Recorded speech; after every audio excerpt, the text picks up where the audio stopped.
Sir sir మీ client వచ్చాడా? రాలేదు sir, medical మరి సబ్మిట్ ఇంక దేనికి? టైంలే, రేపు చేద్దాం. వెళ్ళండి వెళ్ళండి. ఎవడురా కొట్టింది? నేనే సార్. ఎందుకురా కొట్టావు? డబ్బులు ఇవ్వాలే సార్. 6 నెలల నుంచి సతాయిస్తున్నాడు. మొన్న ఇంటికి అడిగితే కొట్టింది సార్. డబ్బులు ఇవ్వాలన్నా వీనికి? అవు సార్. నేను చెప్తా సార్. జరాగు. ఏమ్రా, డబ్బులు ఇచ్చినాడు అడిగితే కొడతావా? డబ్బులు తీసుకుంటే తిరిగి ఇవ్వడం తెలవదు? ఇస్తుంటి సార్.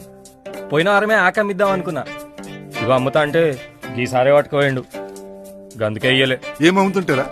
ఆకు సార్, గాంజాకు. అరే ఏం మాట్లాడుతున్నావు ఆ కోట్లా? ఏయ్, నువ్వు ఆగవయ్యా. నువ్వు చెప్పరా. గదే సార్, నువ్వు బెయిల్ గిట్లు ఇస్తే వచ్చే వారం ఇస్తా సార్. బెయిల్ అంటే ఏందిరా? ఏమో తెలియదు సార్, ఈసారి చెప్పిండు నువ్వు ఇస్తావని. ఇస్తే ఏం చేస్తావురా? గంజాయి అమ్ముకొస్తావా? అవు సార్. ఓ పని చేయరా, నన్ను కూడా తీసుకుపోయి వెనక ఇద్దరం కలిసి గంజాయి అమ్ముకుందాం. మస్తు డబ్బులు వస్తాయంట కదా. మీరేడొస్తారు సార్. ఎవరు రా వీటి లాయరు? సతీష్ సార్. నీ కోర్టుకు వచ్చేటప్పుడు ఏం మాట్లాడాలో చెప్పేదిలే. తీసుకుపోండి, తీసుకురా. చిల్లర గొడవలకు అటెంప్ట్ మర్డర్ కేసు పెట్టిస్తా.